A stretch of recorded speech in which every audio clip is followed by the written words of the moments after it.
Homie spotted me like 700, brought 1100 right back to him. If I can't do it, then it ain't real. I just make dollars, I don't make deals. I've been going hard in the paint, still blowing kush clouds till I can't feel like. Ride with me if you ride with me, you can slide with me if you feel like. 550 on the 5 sticky, come get high with me, that's a deal, right? Ride with me if you ride with me, you can slide with me if you feel like. 550 on the 5 sticky, come get high with me, that's a deal, right? That's a deal, right? That's a bet, right? That's a bet, right? That's a deal, right? That's a deal, right? That's a bet, right? That's a deal, right? That's a deal, right? That's a bet, right? That's a deal, right? That's a deal, right?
towards Spoobit in the top lane.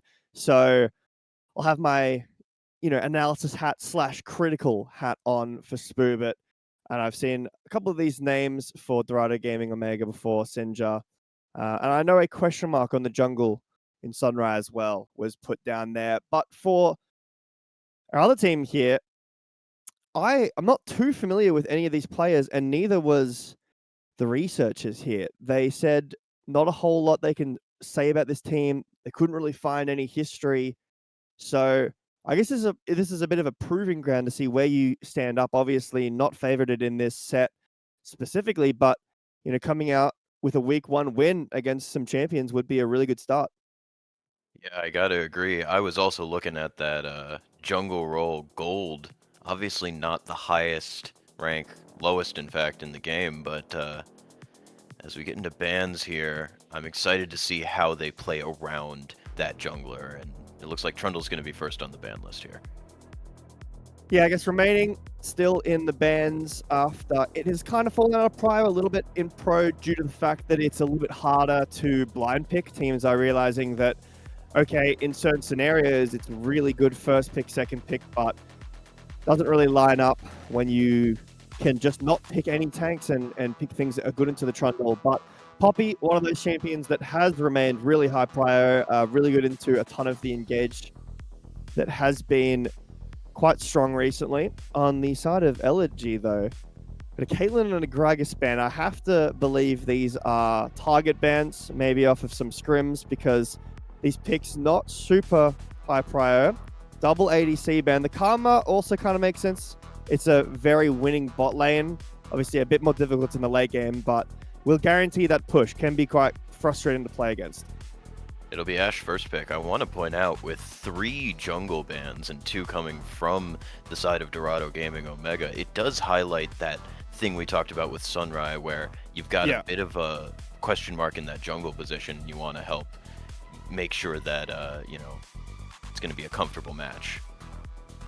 This kind of reminds me of either the beginning of this year, it might have been, or the end of last year, where this was kind of the bot lane matchup for a while. Ashe versus Jhin. It's a very kind of stalematey, we don't fight each other lane, and it's very supporting the team. Having a Viego supported by the Jhin can be a really big deal. Obviously, Jhin can do a ton of damage late game with, force shot with ult, but for that early part of the game, you're really playing for the vision that the traps can provide, plus, the root from the Deadly Flourish. Ashe is the same, vision, stun. Dorado Gaming Omega picking up a pretty solid team fight so far with the Aurora. That can be flexed, but I imagine it'll go to mid, and the Amumu, which can also be flexed, and it could go into support. I can see it paired up with the Ashe and the Galio. That can also be flexed into the Aurora no matter what lane that she goes into. I like this answer from Elegy. Yeah, I really like the Galio as an answer here. I think Amumu probably a little too aggressive for Ashe with the changes that came through. She's more of a mid-game carry now, and I think that might lean towards Sunrise taking this Amumu into the jungle. And, in these bans, we're seeing top laners thrown back and forth at each other. It's a bit interesting to me because obviously both Aurora and Galio could find themselves in the top lane, but it signals that neither of these teams think that's going to happen.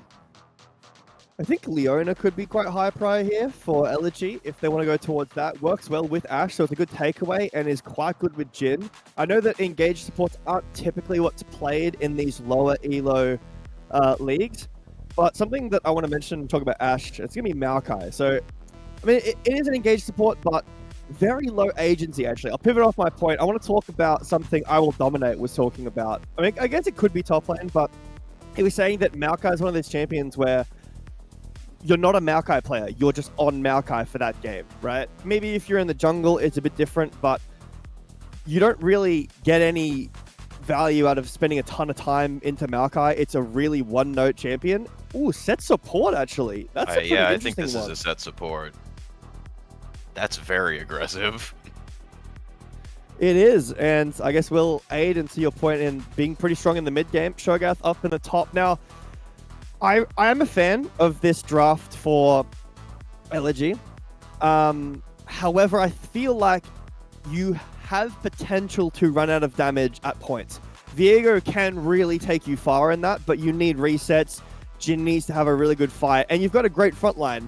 Dorado Gaming Omega, they do have a slight issue with getting through tanks here. Like, you don't have a really solid HP bar shredder, right? There's no Kog'Maw, Kai'Sa, Azir, you know, very standard one that obviously goes to the wayside with the fact that, you know, it's a lower down elo.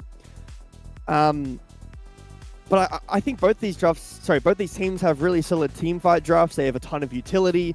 You're obviously going to be worried about Elegy's objective secure because you have Devour, you have fourth shot from Jhin and Smite, so you're never ever getting an objective in a 50-50 as long as they play it right. So you're going to have to take the team fights. It's not that big of an issue when you've got an Amumu. Yeah, Amumu helps out. So does Set with the showstopper being able to take Cho'Gath away and making it a little more even. But as we get onto the Rift here, I think one of the things that I'm looking at is going to be just the way this bot lane plays out. These are two engaged champions, and Set with the press of the attack signals that he wants to be incredibly aggressive. So far, 4 people bot signals that as well. I wonder if they'll just use this as a vision mission or if they're going to move into the jungle on an invade here. Scarlet Flower's leading the way. Thundermaster could be in trouble here. Walking away, drops the ward down. Nothing yet. +1 to Aurora.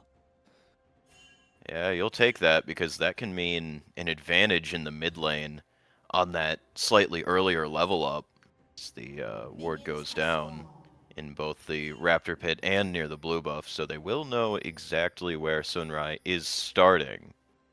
And that's could be a bit of an issue there. We were talking about the potential of the volatility of the jungle in draft. And, you know, maybe as a champion versus champion basis, you're more looking at bot lane in this early game, but players, you know, we're talking about the junglers knowing exactly where you're starting. I mean, technically both teams know where you're starting. You could do some sneaky starts, starting on Wolves, then going to topside clear, skipping your blue until last, really messing with those wards. But Sunrai on vision right now, so Elegy will have full information as to where he's going, and with that Raptor ward, we'll continue to know as the game progresses. But yeah, it's interesting that you mentioned the Set about his ult before. The fact that he's got a lot of high HP targets to take an ult does potentially spell a bit of... Is that me?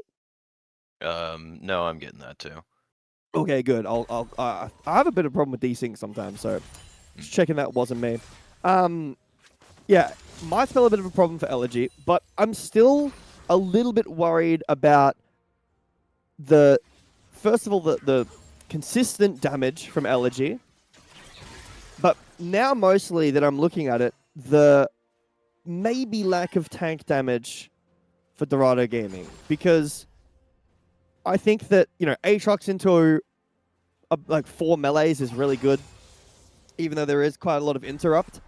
I think that you're feeling pretty good about that. I think that Amumu against the same thing, Set against the same thing is also good, but do you have enough like solid damage to take away? His Ignite's popped down, but Thor will be able to walk away. Yeah, and actually in the top lane, a possible solo kill going on. Flash away by Spoobert, but now looking to turn it back on BK's. Both of them are low HP, but BK's out of mana. He cannot take this fight. Aatrox champ design diff, no mana. But obviously the healing as well, coming from the D-Shield, the pot, and passive, means that despite that trade not looking too nice for the time being, it will heal up, and he's already about half HP already. Both top laners having grasp, so I feel like we're going to get to a point pretty quickly. First item, even boots, where there's no real kill potential. That kind of might have been it for some action up in the top lane. As there is a hover here from Claire in the mid lane. Could look to cheat vision here. No, it was... I don't think it was spotted on the minion there. I think managed to sneak around for this top crab. So it's just going to be a crab trade here. I think it is going to be a crab trade here. You're going to take that as Viego because the bot pressure was immense from the side of Dorado Gaming, but... Well, Claire's on the clear first. Coming to mid. And that's going to be an engage from both sides. Flashes go out. Mid laners now both flashless, and Viego as well, actually. I didn't catch it. That was all 4 of them. All 4 of them flashed. Yeah, that's true. I missed the jungler flashes because I was paying attention to the mid laners, but that's going to be uh, a potential lull in the map, which of course is probably going to favor the side that scales better. You were talking about the tank scaling as you were mentioning some trading in the top lane, but both of these champions have quite a bit of sustain. Looks like Hero Joe Ooh. didn't take that recall, is going to be able to get out of there and teleport back in himself, but bit of an advantage for Sinja right out of the gate. Now a gank, Viego coming on in. It's going to be the Rupture going up. It's going to be the kill going down. BK's claims first blood. Really nice timing by Clarinut. I don't think we're going to get to see anything in the bot lane. I wanted to harken back to the tank damage conversation you were having really quickly, because Ashe does have the opportunity to do a build where she builds Blade of the Ruined King and Engage goes forward. As that's going to be Thoradin going in. The Haymaker forward, the flash forward as well. Scarlet Flower's not enough, and the 4-shot's going to drop her. Now Nella in some trouble. They want to keep going, but with the miss of the Deadly Flourish, I don't think they're going to get it done. Yeah, very nice flash from Thor to deny the final damage from Scarlet and Nella. Nella almost walking too far forward, forced to ward into a bush, and could have been a bit of a worry if some of the CC had hit Deadly Flourish, into the Maokai champion and what he can do. But that's a nice kill, as we get to have another look back quickly, as spotted by the sapling, slowed down. That's the CC chain I was talking about right there. Ignited and knocked away, meaning you have to flash in. Thor flashes just away at the end. I think he lives anyway, but it's still pretty close. But yeah, I want to point out very nice that QB2. Ignite against the Pit Grit was doing so much work, because Set gets so much regeneration, especially at the early levels. It can be hard to out-damage it. So the Ignite cutting the healing was really helpful there. As Dragon has spawned, and looks like that Dorado Gaming are first to the position, as Thor might be caught. Indeed, and Scarlet Flower is taking a lot of damage here. Is just going to die again. That's Feet of Warfare and the Dragon, assuming Sinja gets out, which looks like did have to burn his ult for it, but maybe just didn't have the hop off cooldown. That's a pretty big win. I thought Thorin might have been caught there, but it was actually Scarlet who was caught out of position.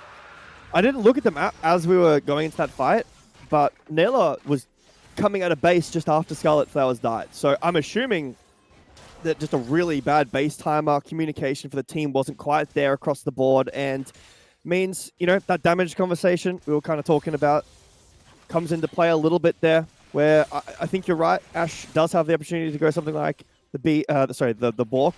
It is going to be the Yuntal with the the big sword. I forgot the name. What am I dumb? The BF sword. BF sword. Okay. I'm stupid apparently. With the BF sword, yeah.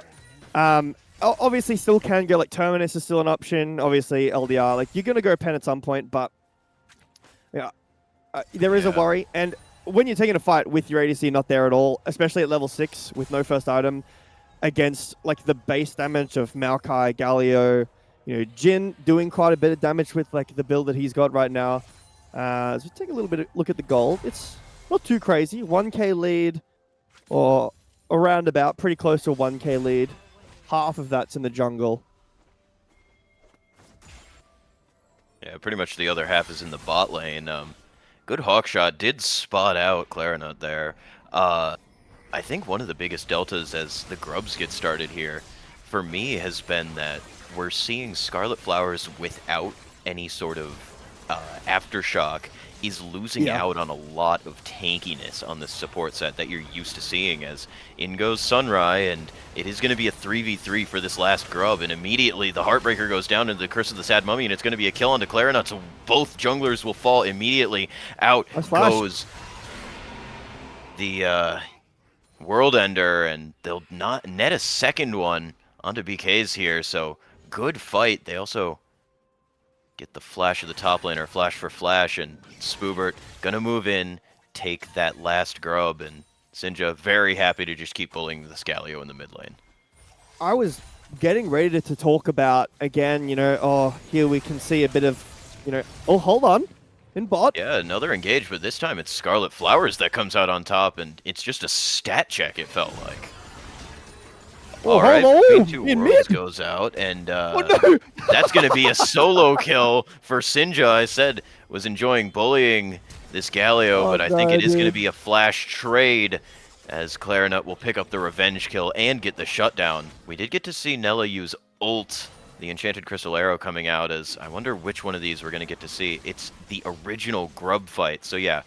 We see one goes down to Feast, the next one goes down, and this engage is fantastic by Sunrise, just absolutely fearless. Gets 2 with the Curse of the Sad Mummy, and with all the silencing happening, it was really just impossible for something good to come out of that if you're Elegy there, but really, really well played by Dorado. This is just the Enchanted Crystal Arrow caught on a greedy timer here. Nothing else you can really say. Pulled in, ignited, taken down. Kill goes over to Scarlet Flowers, which is a bit unfortunate. In live, actually, we saw Sunrise get a kill down in bot again, but this is hilarious. You gotta press R, man. You gotta cancel that. Or just start a tower, give the shutdown over to Galio. But yeah, another kill down in bot. Sunrise showing off that, you know, maybe what was written wasn't correct. I was a bit concerned about that fight up at the Grubs. Maybe he went a little bit earlier, but all of the abilities from Elegy. Gank happening Hold here. on, Clarinet Sinja. looking to make something happen on Sinja. The ult is on cooldown, so no crazy bouncing, but it's going to be the Heartbreaker that will claim, or sorry, the Heartbreaker that claims the kill, but Galio takes the final hit. And I think you're fine with that. Having Galio get a little bit of gold is somewhat helpful, but obviously Clarinet's already ahead of his opposite number. He wants to keep snowballing that on this Viego that can just steamroll entire teams if he gets fed enough. We're seeing both these teams exchange blows back and forth. Sunrise down on the bot before one were in the replay, and then Clarinet coming down after pulling the flash earlier from Sinja, and repeat ganking, coming back, getting another kill. This time onto his mid laner, Galio getting that one. This is, oh, is that a tier Galio? I'm going to ignore that until, I don't like that one. So late. I think, yeah, I think this is a really, really good Merc Treads angle for Elegy. Sinja might be caught again. Yeah, this is going to be a full 2v2 mid-jungles, and with the TP coming out from Spoobert's Aatrox, they cannot fight that. They'll back off, but now it's looking like this is going to turn into a full team fight. Enchanted Crystal Arrow is going to miss. Do they commit to this? The dragon is alive. They might fight over it once it's started. I think this is probably just a give. You've got no TP as your top laner, BKS just chilling up there. You've already got the first Drake, so you're happy to give this one. See what the soul is. Chemtech, neither team really in an advantage at the moment. Between Two Worlds goes out there looking to take out this Maokai, but not enough burst damage from the Aurora just yet. Something I want to call back to as well. You're talking about no tanky... Well, hold on. Spoobit fighting a bit for Hero Joe here, but that Phase Rush is going to get him out pretty safely. There's no tanky rune for Scarlet, but due to the way that support is right now, you don't really build a lot of tanky items, right? Redemption is #1 priority for supports these days, and then yeah, I'm pretty even sure if they're you both don't go that, yeah, well, it looks like Maokai with the armor is going to go into the Locket, which was, I was going to say, you can sometimes go Locket, but yeah, it's going to be Redemption for Scarlet. You're not really tanky at all. Like, you get that, and then Boots. I know that, you know, you get a bit more gold out of the pro play because, like, actual tier 1 really sacks themselves for their team. Clarinet hovering the top lane. World Ender's available. I was going to say, World Ender's available. This fight could go either way, especially with BKS so low, but it's going to be the Grand Entrance and the Feast and the Heartbreaker, and there was just no chance in a 3v1. Really good use of that global. Yeah, really nice tempo cheat. Obviously, you're sacking mid wave here and some plates in mid. Hopefully, they don't lose the full tower as they are trading the tower on top. Christmas Tab Mummy. This is a really effective way to clear the wave. BKS is dead. Sunrise, can he get the double kill? It's the Viego on the Grasping Maw as well. Spectral Maw, rather. And it is going to be a miss on that second bandage toss. But really nice play by Sunrise, reactive. And now Sinja should be fine here. But the CC chain's good. Yeah, that was a really solid CC chain. It's Let's just go too over much. to Hero The Joe, and Maokai, the now Jin, this the tower is Galio. getting hit, so I gotta imagine another fight happens. I don't Well, think going to be spotted out. the the spot ward lane and the shies away vision. from this. Viego's not close enough. This is just gonna be a straight 2v2 for a while, especially if they walk out. Well, Scarlet may be Jennifer caught. Solero is available here. Scarlet Flowers might sacrifice herself for Nella, but they'll pick up a kill. Fourth shot from Jin hits, but it's not enough to flash away. And now Nice. Clarinet's in so much trouble. The Redemption comes down, and it's going to heal them all back up to full. Clarinet goes down Nella and Scarlet Flowers in the 2v3 net 2 kills. Wow, really nice plays around their flashes in bot there for Dorado. Flashing away from one of the shots from Jin, and then Nella the same, away from the Viego. Beautiful spacing and play from the Ashe that, I wasn't convinced by. But this is a first pick Ashe, and it looks really good. It looks like something that should be first pick soon. So no, maybe caught here. Don't know that there's too much Yeah, else worth. that could happen aside from Got the maybe a sweet dodge, but does go down. Shutdown He got going the over to blue. the Jin is pretty big here. That's a lot of gold. I'll say Spirit has consistently been playing this top lane pretty well. I know that it hasn't really equaled a CS lead, but it's pretty hard to get a lead over a Shogath as Aatrox, but really played well so far. Every time we've gone up, the mechanics from Spirit have been pretty good, but I mean, that's worth. You got blue. I don't want to hear anything else. All right, if that's me in jungle, I got blue buff there. Guys, shut up. Yeah, he's got to be careful, though, because there's a lot of play that's about to happen around this Herald as Taunt goes down onto Scarlet Flowers. No response with the Facebreaker, and now they're moving into this jungle area. Spoobert looking to pincer. Goes over the wall. Galio cannot follow. Really nice positioning so far from the side of Dorado here, and now we're looking at a 4v4, maybe that a 5v4 as Jin is not present but does have a lot of range. That's a massive Facebreaker, and it's going to be between two worlds and flying left and right. Spoober gets one. It's going to be traded for one more. That's going to be two more falling in favor of Dorado, and Dorado will crush Elegy. The absolute blender from both teams there. The massive taunt onto everybody. The Nature's Grasp from the Maokai, and then the circles from Dorado as well. Curse of the Sad Mummy, Between Worlds. All of it just blowing in each other's faces at once, and it's just Spoobert tanking most of the damage, though. He's got that Sundered Sky up. He's got the ult, the World Ender. As we take another look back, Let's take another look at this. there was just so much. So here comes ult from Maokai. That's going to be a start. The Redemption will heal up a lot. There's the taunt that I was talking about. And then everything. Heartbreaker, Galio ult on top, Between Look how Worlds. much Spoobert heals in this fight. He's full health The by the Sundered end of Sky it. item. The Sundered Sky item is an item. Especially look, in Aatrox ult.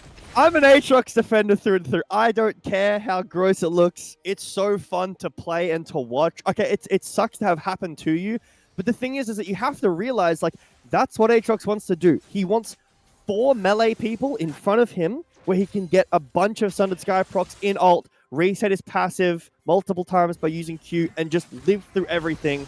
Reset ult off of a kill.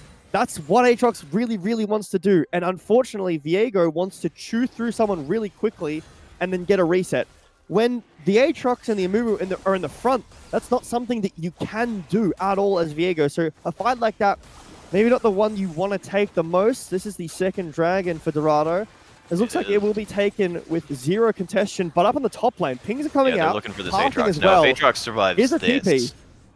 then you might have to start defending, because I think everything that's Well, happened now so a far was 2v3. pretty sensible. Looks like nothing's going to come of it, so he does survive, but nothing that needs defending.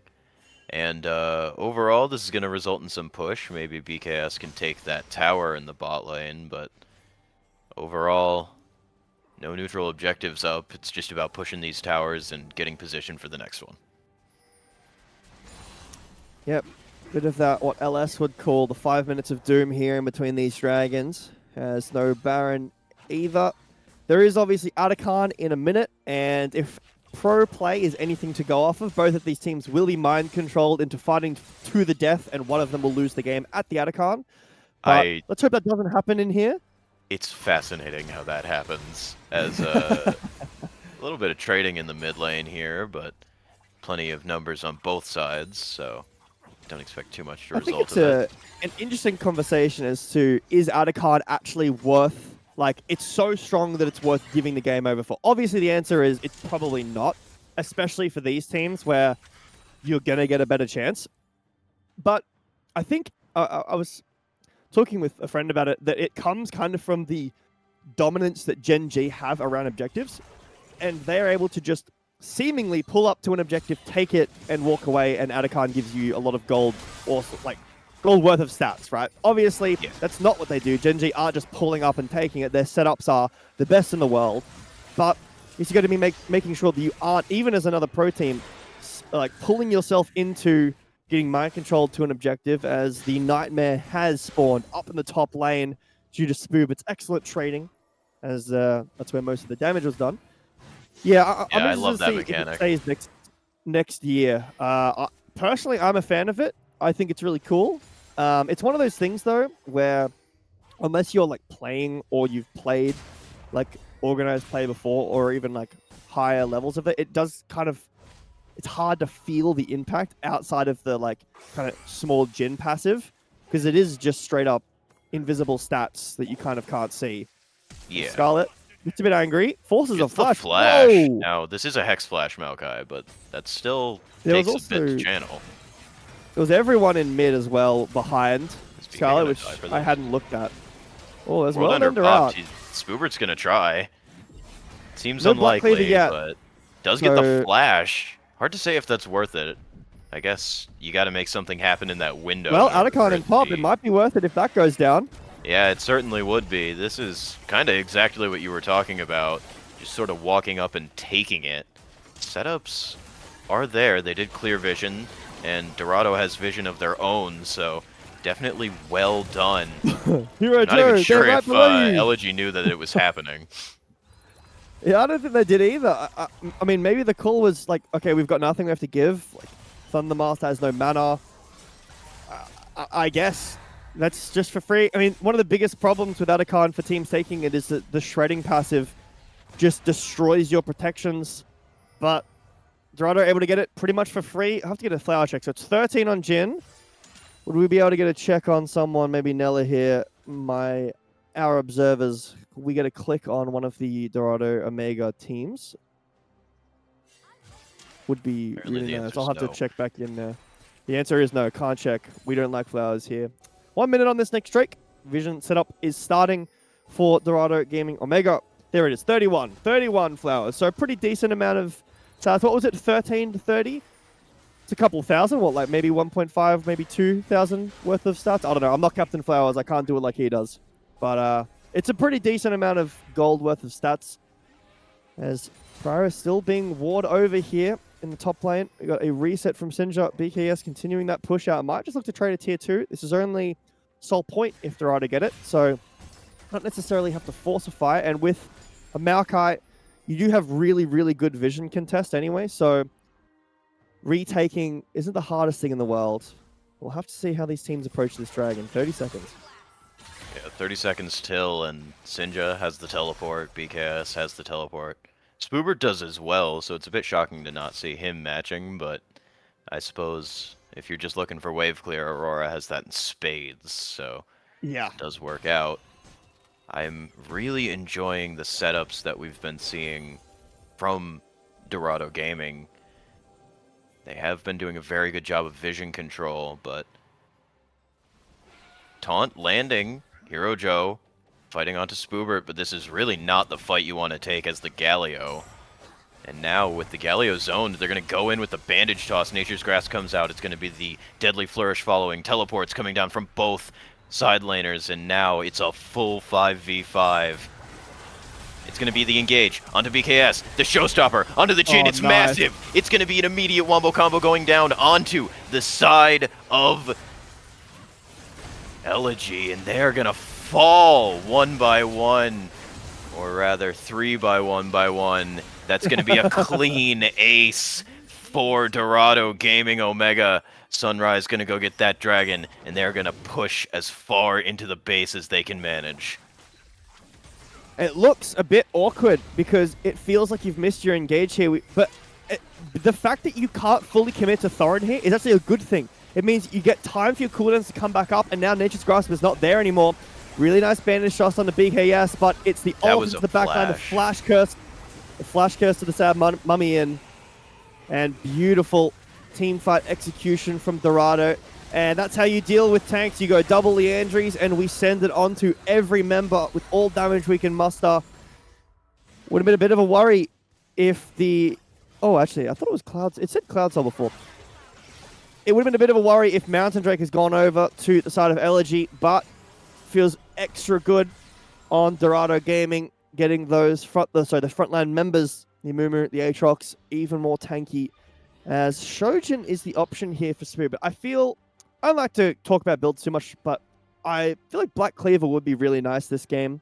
I'm sure that's going to be next, or it might be just a Sterax.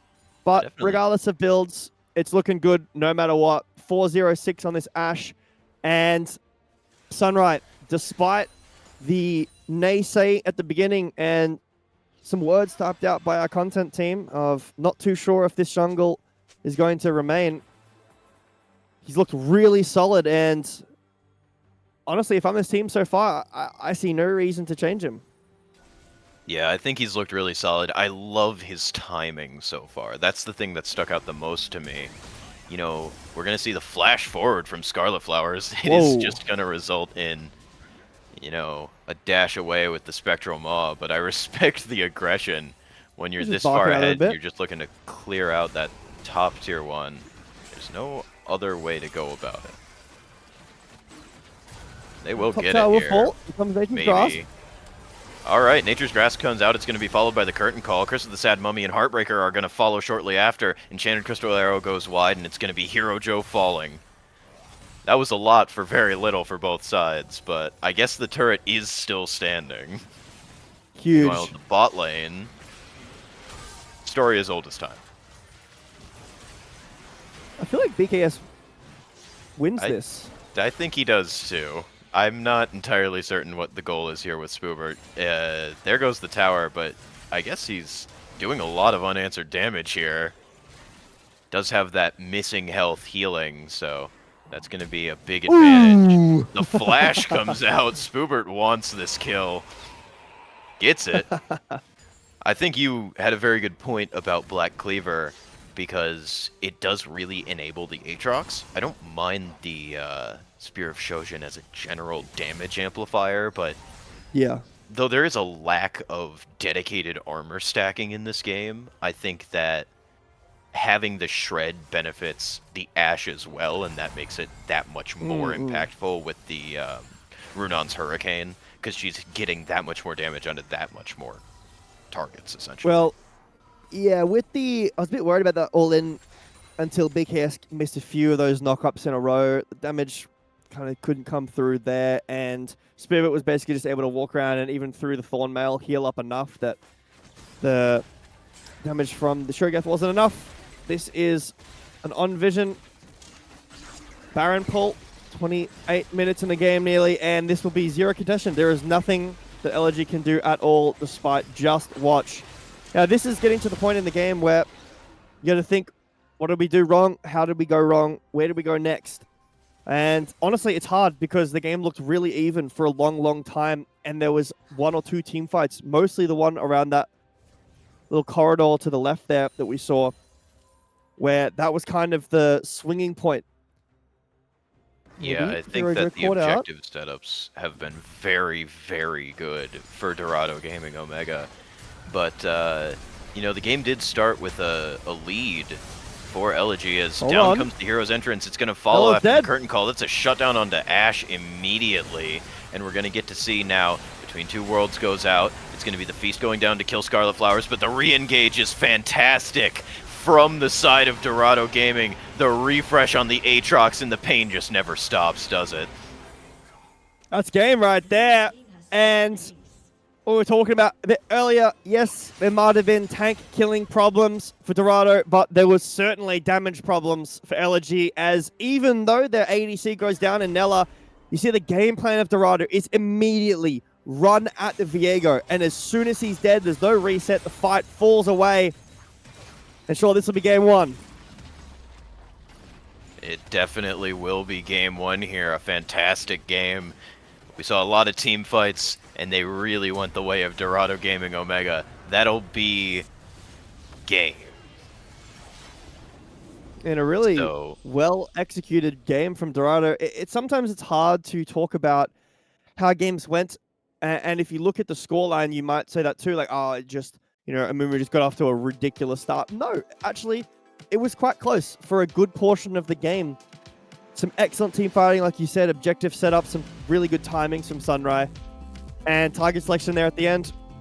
Really, unfortunately, you look at jungle damage, you think, oh, okay, jungle does it's a low damage role. Yeah, Viego's not, unfortunately. That's your carry there. You really needed more out of the Viego. And for this next game, something that you got to keep your eye on. Most of the other lanes, like at least in laning, looked pretty good. Some nice catches onto Sindra in the mid lane to give Clarinet some praise there. But I really think that Elegy needs to get a more like one-note game plan and execute on it with a bit of an easier game plan. Viego can be quite difficult to play in a draft like that where there's a lot of CC and space being provided on the other side. But we'll have to see what they come out with for next game. Oh, and the team didn't get upgraded for the Galio. Yes, I agree. I think Hero Joe could have done a lot more on a different mid laner, but it's the designated counter to Aurora. I do think it was a bit strange. I honestly don't hate the comp at face value, but I think it's something where you almost need an AP jungler to sit opposite the Jhin, so that way you have both damage profiles being threatened. It's not like there was a lot of armor stacking, but just having that variance could have been a place to look at. A Zyra or a Brand or a Karthus could have been, maybe a diversification that felt a little bit better in these games, or in these fights, rather. I guess the other thing as well is that I also am not opposed to the draft. I think that it's very single target focused in the fact that there's not a whole lot of AoE. Jhin is kind of hitting the first target. I know Bouncing Grenade. But, it's a very pick comp, Deadly Flourish, Nature's Grasp, try to get a reset onto Viego. You can't really reset onto a comp like that. Aatrox and Mumu set with the W shield. Really, really hard to find resets into that. So you're trying to hit one. Meanwhile, Spoobit's going in on your entire team. Sunrise doing the same. The Aurora's doing the same. And, I had questions about whether there was enough tank damage. Obviously, there was. Really well executed team fights from Dorado Gaming. I'm excited for game two. I think that it was close enough towards the middle to late stages of the mid game before those fights and before the dragon stacking became too much of a problem that I think that Elegy can very reasonably win this set, but we'll have to see. Yeah, I mean, they're definitely going to have to work for it. That's for sure. Um, I also think that it's just very tricky. Even when they were getting the picks onto set, onto Ash, it wasn't turning into anything. The re-engage was so strong from the side of Dorado Gaming Omega that there wasn't a lot they could do. They killed the bot lane in that final fight, and it was an immediate engage from Sunrai, right? That sets them up to win that fight, and so it just looked fantastic for Dorado. Well, that is game one out of the way. We're going to go to a short break to let these teams get ready for our next game. Have a quick popcorn break, maybe a bathroom break. That's all I'm going to do. And then we'll see you guys after we get back. See you soon.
All right, welcome back to Titan Olympus Week 1. We've got Elegy versus Dorado Gaming Omega. Dorado Gaming takes the first game pretty decisively around some very nice team fights. And getting into draft number 2, we talked a little bit about what we kind of wanted to see out of Elegy.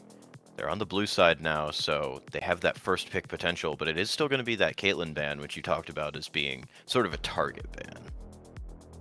I mean, seeing how Nilla played in that last game on the Ashe, I would be afraid of the Caitlyn in lane, as you know, has more range to Levy, has a lot more control in the lane at least, not necessarily across the map and in team fights, but so far bans remaining the same for these teams. Gragas, Caitlyn, Karma, obviously in a different order. There's the Trundle being banned away. This is something I talk about quite a lot. I'm really not a fan of bans staying the exact same on both sides, because it tells me that you can't play the champions and you can't play against them either, which is a really big hole in drafting always. You can't play against Caitlyn and you can't play it yourself. That's a really big worry. I guess there's the change up, you know, banning the Jarvan, leaving Jinx available. So then Dorado Gaming are forced to ban away the Jinx. And I can't remember what they banned. Oh, it wasn't Morgana, but it's a Morgana first pick apparently. Yeah, I do like Morgana, but I feel like she's more of a counter pick, or if you want to play a certain way. I'm not sure how I feel about the first pick here. Might be a comfort pick. It could also be preemptive towards some of the junglers. Speaking of the junglers that are good into, there was a Poppy ban that was last for... Oh, there's a Wukong. So no Poppy this game so far. Could, I guess, be played Poppy into the Wukong. Yeah, Poppy could be good. Was banned away last time by Dorado. The junglers that Morgana is typically played into, you know, Vi, into the Pantheon as well, haven't been looked at all so far, even last game when there was no Morgana. But Braum into the MF does mean that the MF feels a little bit worse, taking away the Ezreal as well. I saw someone talking about this matchup where you pick Braum into MF and whatever. I'm not that against the MF Braum. I think that the biggest value that Braum has against MF is that you can't really go Leona anymore. So that's, in my opinion, the best support pairing with MF. Obviously, it does feel a bit awkward to have bullet time just go straight into Braum Shield if you play it wrong, but I think you can time it to a point where it does work okay. You're not just going to get eaten by the Braum Shield completely. Taking away the Scion this time. It was banned last time in the second ban phase, so opting to drop mid and support. Yeah, I mean, I think something that's notable here, this could be a jungle Morgana. This could also be a mid Morgana. We have seen that a little bit more lately, so I think definitely an angle that could be looked at. Here's the Fearless update, obviously, for those of you that don't necessarily remember what got played. Still Nico getting picked here. I imagine this is Nico's support. I imagine it is too, yes. Especially with the MF, makes a lot of sense. Does pretty decently into the Braum, obviously range matchup, a lot of control. Into the Scion. Not a uncommon counter, but sometimes uncommon in these lower elo divisions. Yeah, it can be quite difficult to play the team fights. I like it. There's the Victor for a good amount of range, so it's Morgana jungle actually. Very interesting pick up here. I don't hate it. I like it. Yeah, I don't hate the Victor. I think it covers the base of if the Nico that's showing goes mid, then it's good, but also it just has a lot of range for a lot of different matchups. Akali, obviously, one of the harder ones here. I think that was a good use of the R5 pick, but Akali's pretty risky, and this comp doesn't necessarily fit what she wants to be doing. Yeah, I think that's a really good point. The Akali is, first and foremost, just a side lane counter. You're hoping to look for 1v1s on side lane at the later stages of the game. But in the team fights, they can be quite difficult to play. You need to look for flank angles onto targets that aren't necessarily your favorite targets, right? Ezreal, not the best flanking target onto you, right? He can really space you pretty easily. Range, obviously, with his abilities. And Victor can play on Gravity Field pretty well, and the ult as well. It can be hard to play Akali this game, but Hero Joe... Sorry, it's actually Sinja playing this. I'm wrong. Sinja had a pretty decent game last game on the Aurora, so a bit of a different look this game. Still kind of that assassin-y playstyle, but more so leaning into the ladder. Yeah, I think that you're basically going for broke on Victor in team fights here. Deleting that target would remove so much damage from Elegy. I do think that it has merit, right? You can obviously dive with the Wukong, but I think Wukong also really likes to play as a Gnar deterrent in this game. There's not really a better option. So we'll just have to see how it goes. You got a lot of frontline as well with the Scion. You've got a lot of teamfight options for Dorado as well with the Nico, the Wukong. I think that the Braum does get quite a lot of value if the teamfights are played too fast from Dorado. If you send Pop Blossom, you know, everyone's in or trying to get in, Braum blocking all of MF ult while the rest of your team deals with Akali and the Nico, I think that it can be a point of worry for Dorado, but a slower game, baiting out the shield, baiting out abilities. I think as well, in team fights, Morgana, obviously, ult is not what I'm about to say, but binding is it's a skill shot at the end of the day. So you're going to need to hit that. It's got a long cooldown. You need to make value out of that. You do have a lot of range, though, for Elegy with the Victor, with the Ezreal, with the Morgana binding. Obviously, Morgana, the rest of her is quite low range, but you have a ton of range. You have some engage with, like, Gnar, I guess, but I guess that's the kind of the biggest problem here for Elegy is that they can't really start a fight. You don't necessarily want to with Morgana Braum, so you want to be engaged onto, which Dorado have that in spades. So I guess both teams getting what they want here in terms of how they want to play the game. Have to see who has the better execution. Yeah, I think like you do have a form of engage with the Gnar jumping in, using that hop to get over and land that Gnar ultimate into, you know, as many members as possible. But it is a bit tricky and very conditional, so we'll have to see how it goes. Something to note here, I know Akali likes to build very assassin-y, as that is the real Wukong. It is possible that Akali goes a little bit more MR here just because she is into a double magic damage mid-jungle. Oh, MR value. Sorry, Merc's value and MR value for Akali. Oh, Hero Joe could be caught out. The slow does land from that 5-point strike, and they're going to get a lot of damage out onto him. He is going to get the recall off. That was Root. Is it better to get Root there as Nico? I know it kind of hurts your lane a bit, but you basically guarantee the flash if you hit it right. Because the health trade doesn't really matter. They're both just going to reset and come out full health. So I guess Electrocute proc, that feels good. Nice little spam here from BKS. Yeah, I mean, it does feel good, but I like your point that the route to set up the CC would have been really nice. It also guarantees your Comet hits, which is extra damage. You probably net at least a flash, as you were saying, so would have been something that could have potentially put a lot more pressure on this Victor, but we don't see it. And now Scarlet Flowers is going to look to make something happen in lane, but it's a pretty safe lane, so I think that'll be tricky. Well, while we get a bit of downtime here as the game starts, I want to read out to everyone here the content written about Olympus, and specifically the Dorado Gaming Omega. This one line here. This reads, for jungle, no flame towards sunrise, but this has to be a temporary starter thing. I am sure they will change this lineup. I just refuse to believe Dorado has run out of junglers to field and are now using a gold player for their Emerald team. So some doubts, really high doubts for Sunrise. So far in game one, absolutely has put that to shame. Let's see if that can continue to happen in this game on the Wukong. Maybe not as much CC, but still a high agency jungler. We'll have to see where the pathing we spoke about before, the timing comes in, and how this team plays around objectives. Yeah, I like the Wukong here because it serves as a similar engaged champion, and with the timings that we saw in game number 1, I think Sunrise is going to do great on this pick. It also really hinders that Morgana first pick because you've obviously got the Black Shield, but it can only hit onto one target. So if you're hitting multiple with that Cyclone, it's a little bit difficult.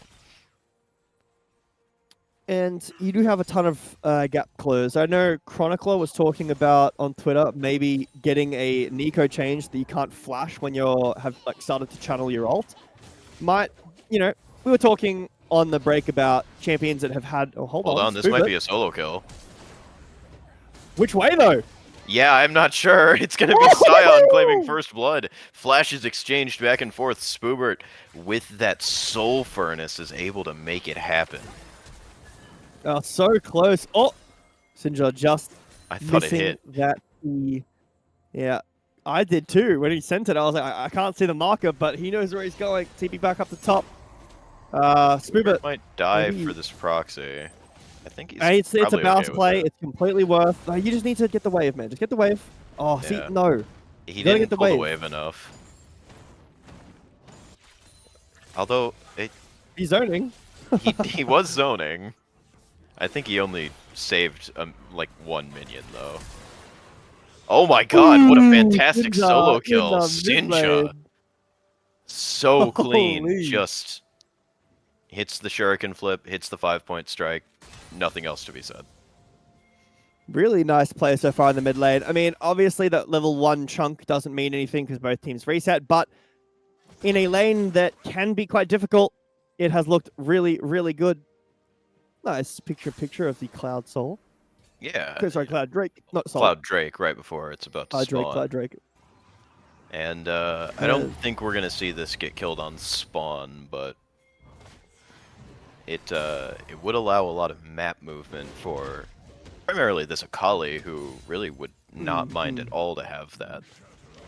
Well, vision is good enough for Elegy. They have spotted Sunrise as he does start up the Drake. Now, there is no prio in mid, unfortunately. He is doing it.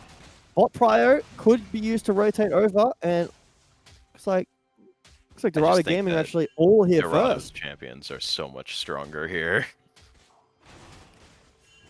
As level 6 has been hit for Scarlet, so you're absolutely right. I mean, that's a crushing blow. Wait, is that right? Is 4 is level 3? Is that right? And Nico's level 6? Oh, no. He was perfect cloned. execution comes I am down. so baited. Enough. So does the Arcane Storm. That obviously is not going to take the kill either. I was about to mention, I think that Sinja is being copied. That was, yeah, I was so baited by that. Now he's level 1 because he's a minion. Let's see if this works. Yeah, because she's a minion. Yeah, it did not. We've got another proxy going on. I think Spoobert's probably going to be okay, all things considered. He's just going for the tower. This is truly a Baus Inter playstyle. As well, we do have Clarinet coming over here. It is just going to be the wave getting hit. I don't love the kiting back, but actually in this case it's going to work out just as well, so. Perfect. Yep, does get the wave. Look at that CS diff already. Yeah. This is a Baus enjoyer through and through here, it seems. Very nice. Good start for both teams. I mean, it's obviously favoring Dorado due to how much agency this Akali has and how much pressure is being generated in the mid lane. Cloud Drake feels good, but some kills onto the Scion will obviously net some gold, and the Morgana is still going okay so far. Feel like this game really blows open level 6 onwards, mostly for Dorado, but having Braum rotate over for team fights, Glacial Fissure interrupting a lot of the engage from Dorado, a real pivot point for this comp. Have to see what happens in this next Drake and the Grubs, as they are spawning pretty soon. As, yeah, Spibber's just continuing to... He's going MR into Gnar. I guess he doesn't care about the lane and just wants to go Hollowed Radiance? I'm guessing it's going to be a Hollow Radiance, and he's just going to delete the waves. That's the only thing I can think of, is the root's going to land here, and now Akali going in. Shuriken Flip landed, so perfect execution means that there was no way out. Just excellent play in the mid lane. As the top lane, BKS was used. low. Not a whole lot he can do. Not a whole lot BKS can do here. Spoobert wants to just walk past. Uber wants the kill. Get the wave. He does want the kill, and it could be coming through here. Probably going BKS to be forced just to the give up the demolish tower. rock on the turret, yeah. I think Scion's always comfortable to force him off here, but now Cyclone coming out, and Sunrise going to back himself on up. Not going to use that second cast, but, well, there it is. But they did get that catch onto you have to use the second one. Thornton. Got the flash, so that is worth something. You can't let the second cast of Cyclone time out. You have to... Yeah. This is a bait, by the way.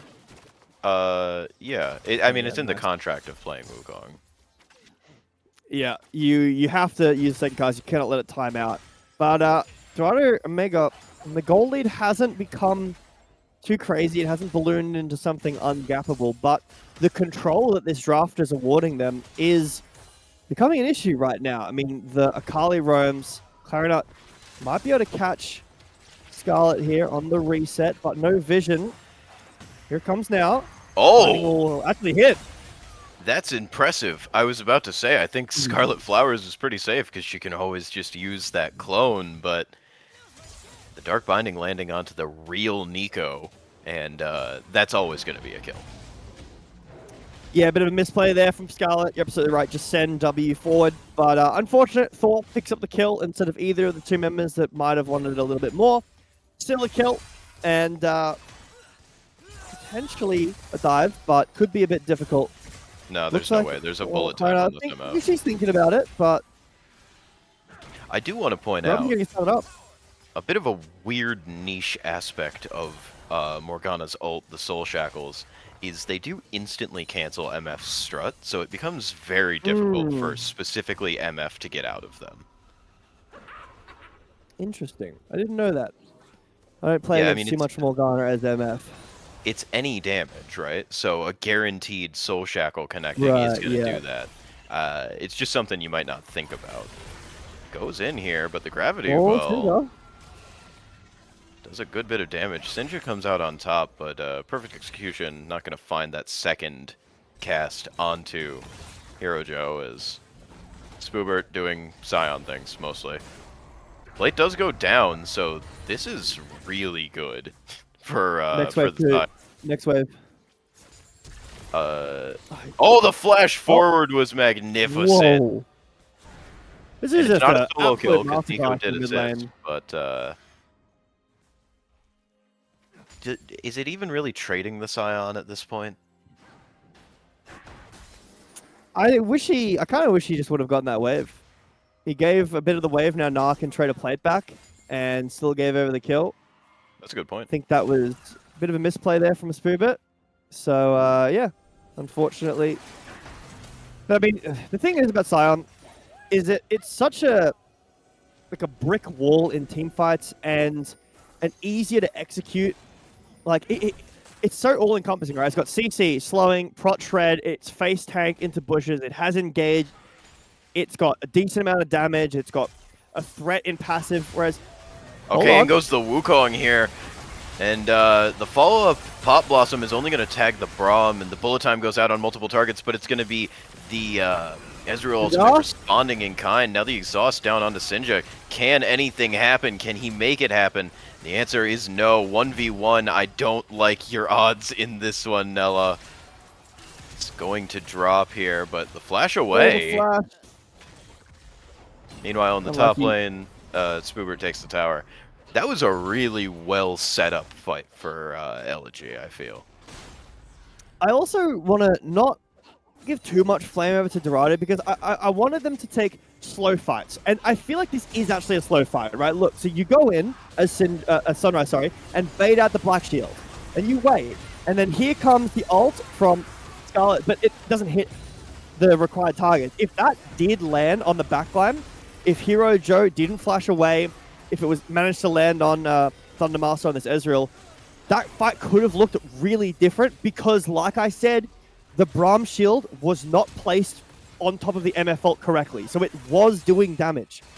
If that fight goes slightly better for Dorado, then you know, a bit of those parts in the fight goes slightly better than the fight might have gone in their favor. But really nice kills for Elegy, specifically this Morgana now 3-1, and Hero Joe managing to pick up the end of that with the last bit of the Braum passive there to get the stun onto Nella. Very, very nice. And that has not only, if we keep this up for a second, evened up the gold of all that work that Sinja did in the mid lane, but look at the gold for jungle. Massive, massive CS advantage and 3 kills. Nearly 2,000 gold lead for Clarinut right now. Sinja's in trouble. Sinja? Well, not in too much trouble because perfect execution, but it looks like they're going for this full fight. It's going to be the Glacial Fissure going out, and it's traded 1-for-1 as True Shot Barrage goes back. Cyclone will lock down Hero Joe, so no mid laners. Means a 2-for-1 is going to be in favor of Dorado. They did have to use the teleport, while BKS did not have his. Overall, it's a win, and it's a pretty big one because the momentum was definitely in favor of Elegy. Yeah, Spirit just wanting to get into the fray pretty quickly. I mean, the typical, like very LPL Scion gameplay, push a wave, and instead of pushing for the next one or for a tower, you just hover in the river with your ult available so that you can join any fight, basically, as long as it's along the river, which that one was. But Spirit opting to instead TP down and then go down to the bot lane, take over that, which I'm sure BKS will match after Sinja comes into the top lane. But yeah, bit of a early send from Sinja, manages to at least get the kill onto Thor. Now, something that I didn't actually mention earlier, I didn't see it until the fight before that last one, is that Thor actually has exhaust. So not for that fight, but later on, if Sinja's playing like he is, where it's just full send, no patience, go, exhaust with a Braum and what Braum wants to do, with an HP stacking build like Ezreal is going, I kind of wish this was Roa Victor, or at least like Seraph's, not Burn. I guess it's Scion, right? But it can be really, really difficult for the Akali to actually get kills there because it is really a shotgun champion. Once your energy is depleted, your ult's gone, -1 in mid. What does she clone does here? Is it a ward? I think it's a ward. Oh wait, it's the.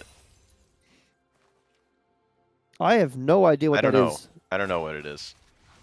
We're going to say it's a ward. Yeah, that was one of the things that was impactful in that first fight we saw around that dragon, where obviously it didn't get taken. It was only Victor, as BKS possibly in trouble, but does have a bit of support here. They're going to back away. Meanwhile, Victor getting traded into here. Spoobert wins those for now, and I think he knows it, but Hero Joe doing a good job of spacing, and that can make things tricky. Goes ahead here. Now there's no unstoppable onslaught for the Scion, so he's not going to be able to finish this up, no matter how hard he tries. But does get a good bit of damage, and Hero Joe answers it back. This is why he went Hollow Radiant, because he knew that he was just going to be laning against Victor in a side lane. Genius. There is that. That exhaust is what I think, at least, one of the reasons that the first dragon fight went so in favor of Elegy, because Akali just had no damage and she was so ahead. Well, pretty even game right now. 100 gold in it, 2 dragons to Dorado, and I cannot see what soul it is because it still says ocean. I'll have to check. Or is it Chemtech? It's Chemtech, right? Because of the it's Chemtech. Buffed plant. Yeah, because Scion went flying earlier. Buffed plants, Chemtech, which I guess. Oh, hold on, Sinja. In trouble. Uses the second half of the perfect execution to get R2 away there. Indeed, indeed. Sunrise here. I don't anticipate anything happening, but you never know.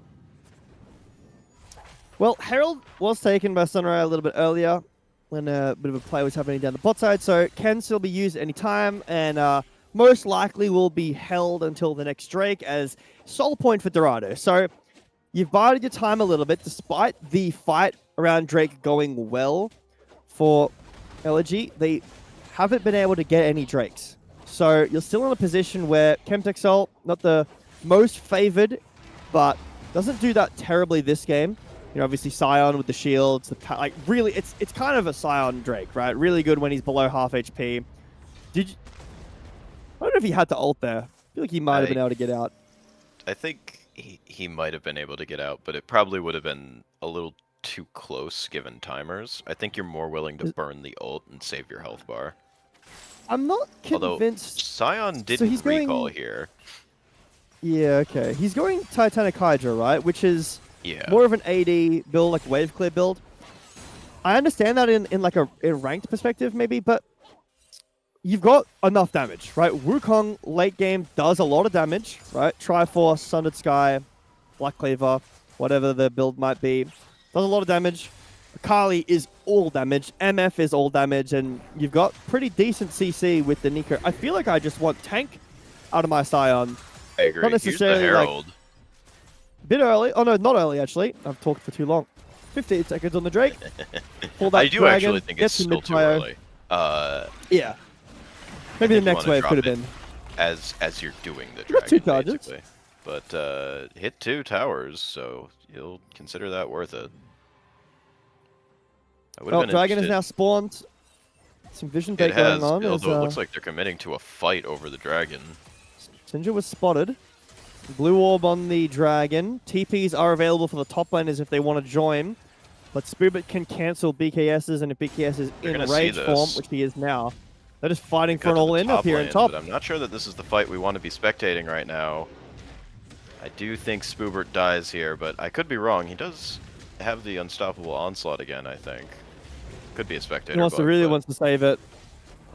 Yeah, looks like he does, but the kill goes down, the fadeaway, and we cut back down to this posturing where that vision does end up stopping Elegy from getting a massive flank dropped on them. I think, well, okay, Sunra can just walk out. It's hard to tell if you've hit the real Wukong.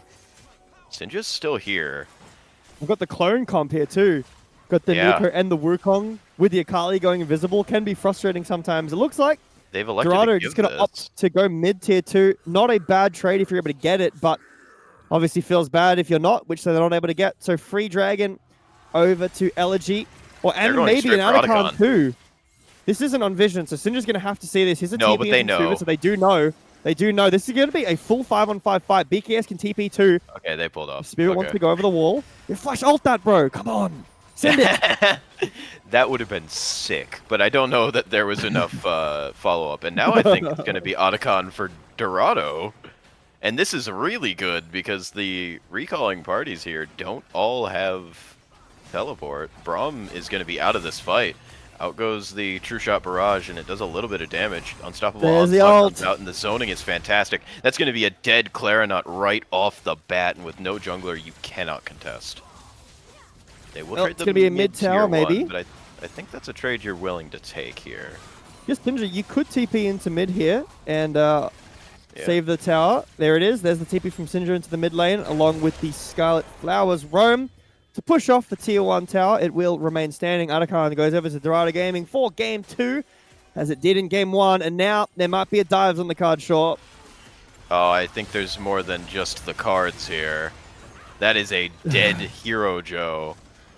And executed very, very well. I like the bullet time and the zoning back into the bullet time. Just really, really solid. Oh, solid. Clean clear there with the Hollow Radiance. Very satisfying to see.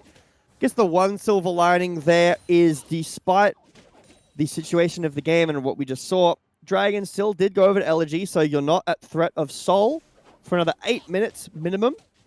And the gold lead still maintains for the jungle. The problem is that Syndra has maintained an issue and has given himself another lead again. Bot lane as well. Top, pretty even. But this jungle has maintained 1,000 gold lead, but I haven't really been convinced by the Morgana in this game so far.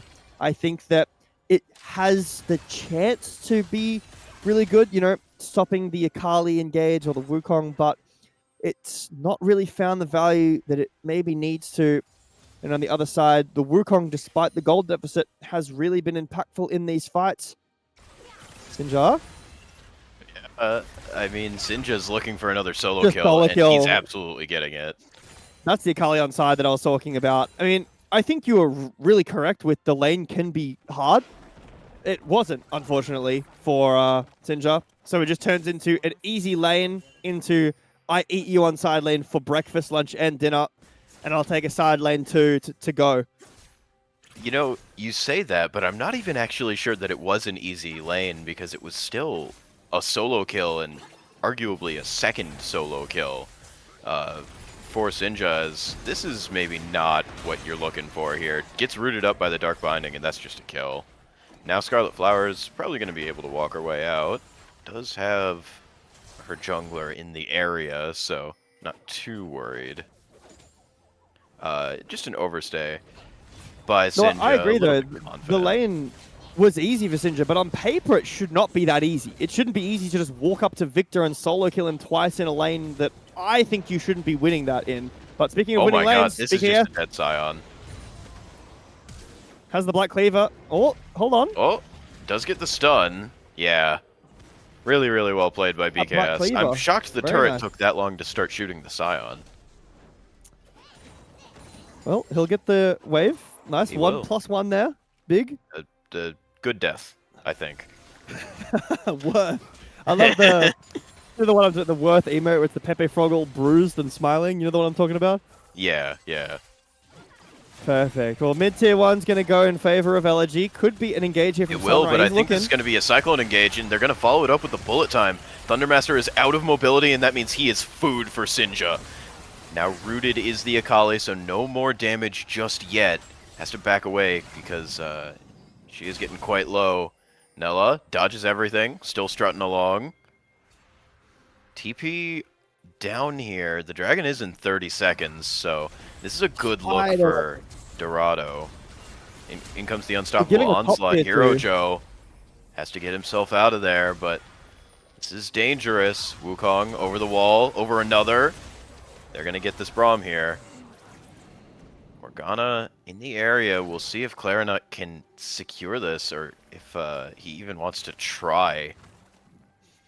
No flash, so you need that blast cone, but Scarlet Flowers is going to deny it. Spirit TP is down, but gives the top tier 2. Yeah, the top tier 2 did go down.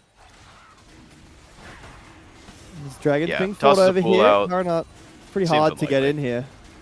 Yeah. Actually, there's a teleport coming down here. They might try to fight. They want the fight. There's two. They definitely want the fight. I think this is too disjointed. We're going to see an immediate slam onto... Oh, nice. That's Hero Joe, is it not? And he's just dead. He was so out of position, I thought it might have been the Gnar. Down goes the mid-jungle, and they're going to turn immediately onto BKS here. And I don't see that Gnar living too long. That's a Baron call. That is a Baron call, completely correct. Maybe a tier 2 in mid first as the wave is there, the tower's low, but it will be Baron on the cards for Dorado Gaming. As the TPs do come in behind for Gnar, and we'll have a look here. Let's take a look at what happened here. So, you can't see on the map, look where Ezreal is, and Bard is behind, Braum is behind him, sorry. Braum is behind him. So, you send the TPs in, and okay, yes, Hero J gets caught, really nice Pop Blossom, and the Spell Shield blocks it, but it's caught. Clarinut forced to go into Zhonya's and dies too. But your like full team isn't there. A lot of your damage in the Ezreal isn't there. Most of your like comp surrounds this Braum, like I was talking about, being able to deny engage, exhaust the Akali. None of that's there. Way too early on the send for Elegy. As it's soul point for Dorado, Baron to Dorado, Atakan to Dorado, 3 grubs to Dorado. And if all things are continuing this trend, it's going to be game 2 to Dorado 2. Elegy really need to find something, a way back into this game, but their options are looking thin. They are looking thin, but I would not count this team out just yet.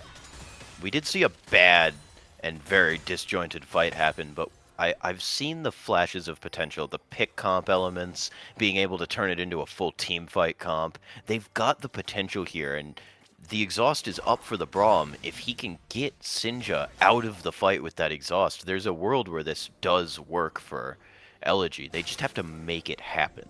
And I think they really have to be all on the same page as they execute. Oh, here's goes the unstoppable onslaught. It is going to be the gravity field to stun up the Scion, but that's just a pick. Wow. And like that, The game blows open once again. Top tier 2 will break. Mid tier 2 will break. And looking at the base gates are Dorado, and maybe looking at defeat is Elegy. Yeah, I think this is fine from BKS, but as soon as an inhibitor drops, you have to come into this play. I like taking side lanes here. I like getting the objective bounties, but as soon as this inhibitor drops, I think you have to start looking at joining this, because this could be a full base siege. This is a Baroned up team. Yeah, waves being poured in. 2 inhibs are down. He is taking now you just a back bait. out.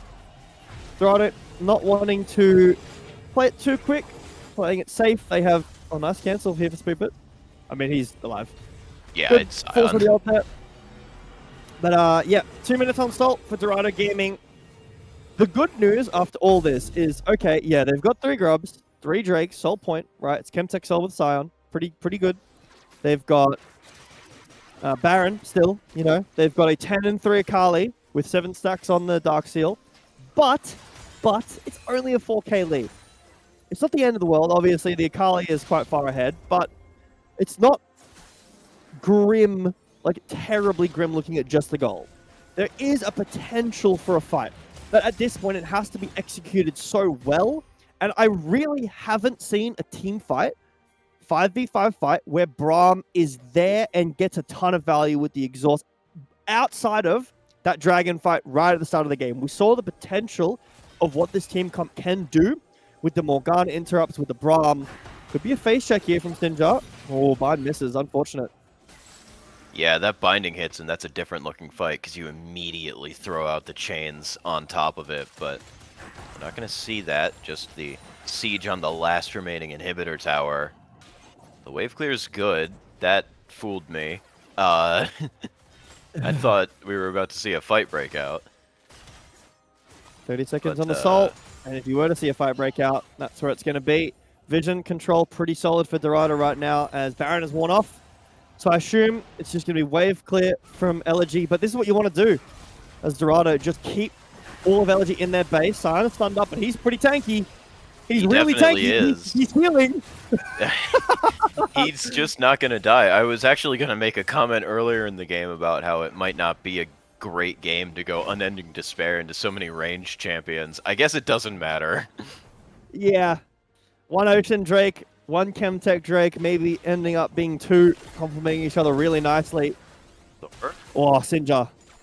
The soul is just gone. Like, there's no. Yeah, I mean, the Wukong's just going to take this. Yeah. It's gone. I want to take this time to compliment Dorado here. Oftentimes, what you'll see teams do is use Baron to get towers, reset when they don't necessarily need to on soul, and then be at a 5v5 at the Drake. But instead here, they're in a great position. They've set up Vision, and instead they just send just Wukong back, and we're going to stand in a line and block everyone from entering. Here it comes.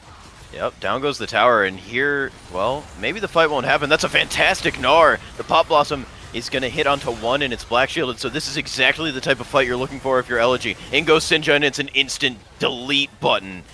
Meanwhile, on the backside of the fight, down goes MF, down goes the Nico on top of it. Sinja looking for more, flashes forward, double kill. Now it's just the bot lane and the Morgana, and that exhaust goes down, and they will get the shutdown onto Sinja. So it's everything you wanted in a fight for Elegy, and still 3-2.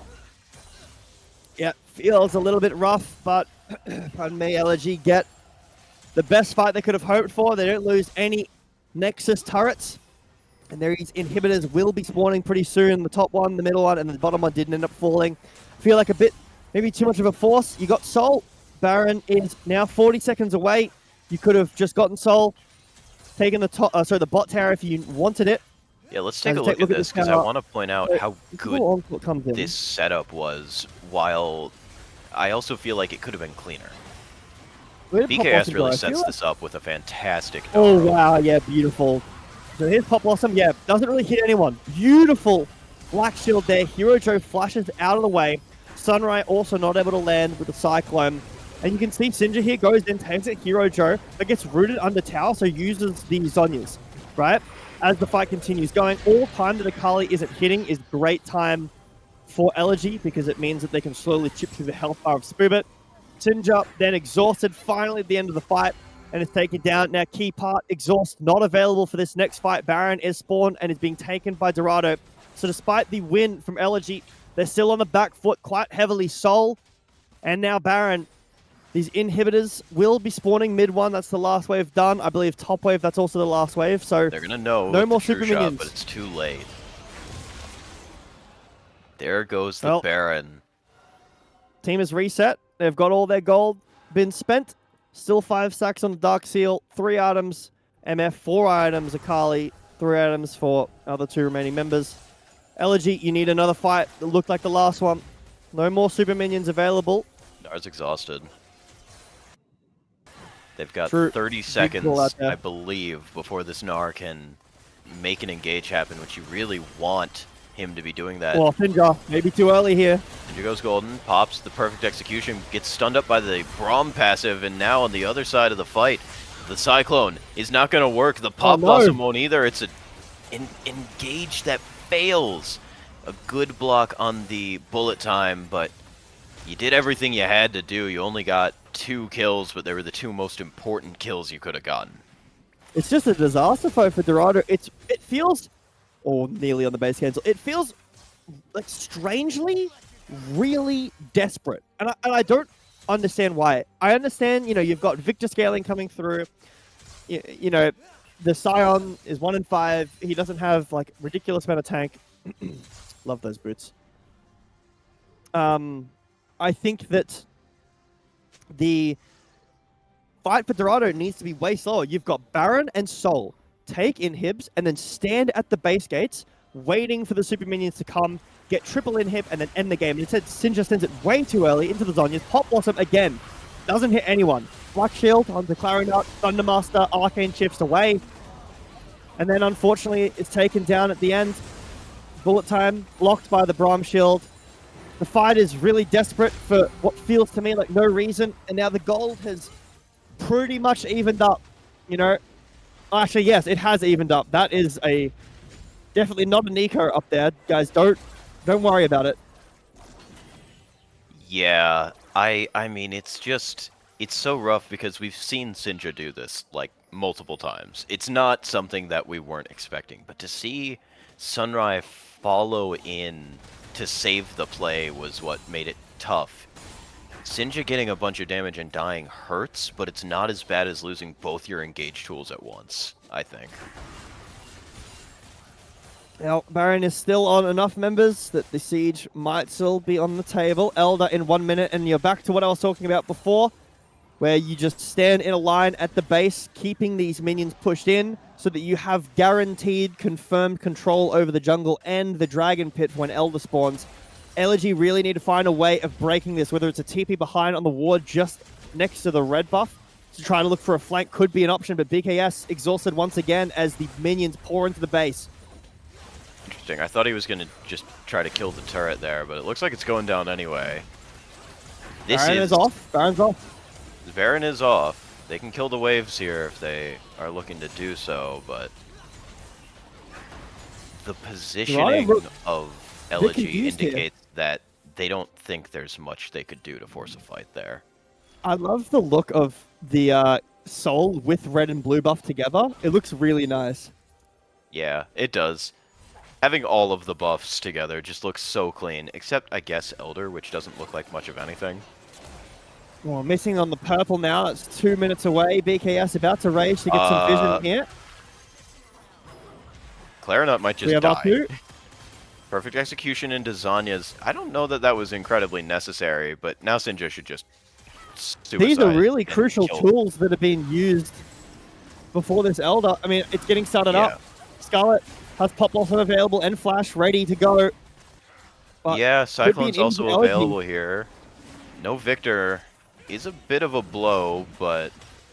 Go double TP to the base right now, do it. I think this is just a steal angle. I think you just look to have Morgana steal it away, and then if you can get executes, then you go for that.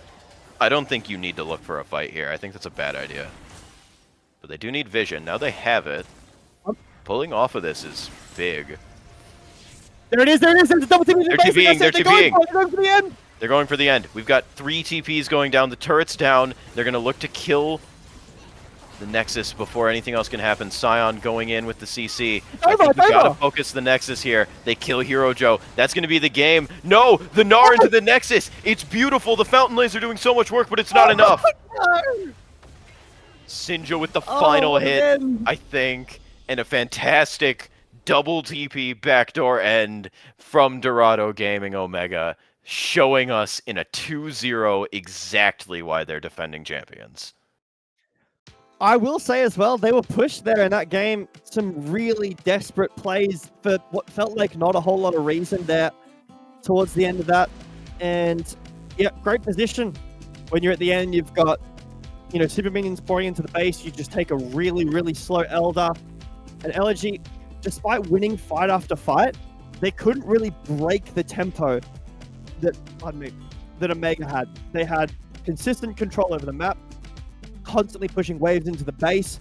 And even though, like I said, Elegy won these fights, they were constantly stepping back. And that's kind of ends up being the problem with their comp. They can't ever send it. They can't ever be the one setting the pace.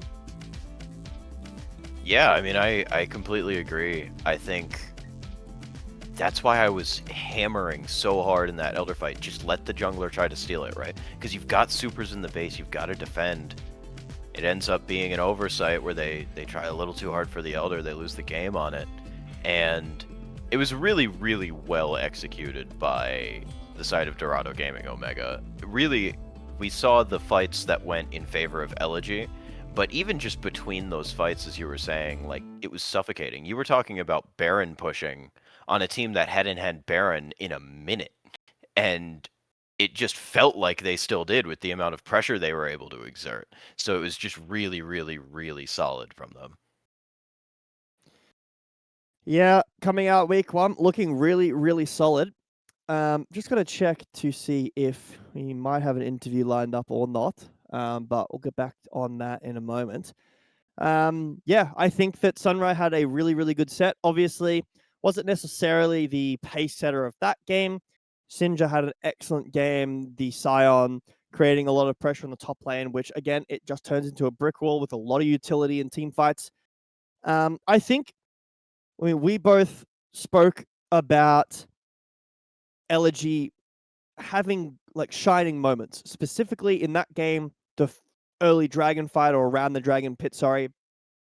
I think that I am excited to see how this team goes for the rest of the split, because I think they had some really, really good moments.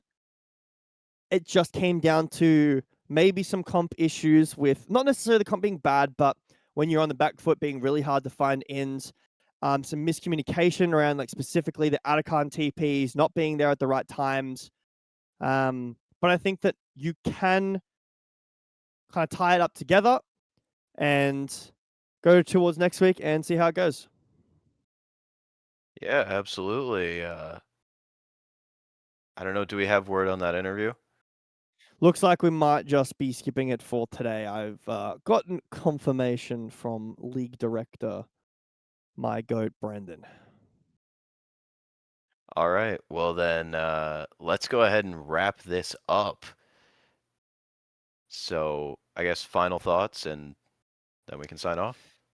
Final thoughts for me, I think Dorado Gaming look really good. They look strong. They've got to tighten up that end game there. I think that against a team that's more connected, that has the ability to engage on you, like hypothetically, let's say instead of a Morgana, it's let's say a Jarvan or a Xin Zhao. So you've got a lot of time, a lot of either time buy with the Xin Zhao and the Sundered Skies for both of them, or engage. You've got like an Alistar, a Leona, a Rel instead of the Braum, which I didn't dislike the Braum. If you've got something that can snap in at a moment's notice and everyone can follow, I think that game 1, they had a lot of that, but not a lot of damage. In this game, they had too much damage, or enough damage, but not a lot of, send. I think that if you had a little bit of that, if you found that nice middle ground and you're able to send it with a TP behind, they had a ward there right at the end, I think it could have been good. I think Elegy, yeah, good game. tighten up the drafts a little bit, find so that you've got a little bit more options. And for Dorado, if you're against a team that like you're allowing them the opportunity to get in, they're going to find those ins against a better team, against a more experienced team. So you got to watch out for that going into the next weeks. Yeah, I think you covered pretty much all the bases there. So that's gonna do it for us tonight here. I've been looking, but I can't find what league is on next. I believe it'll be you... the next. We're the end of the week, so this is the wrap up for week 1. All right, I'll so be Monday's Divinity back Divinity. with Make week sure to tune in 2. then, and I guess until then, have yourselves a great weekend.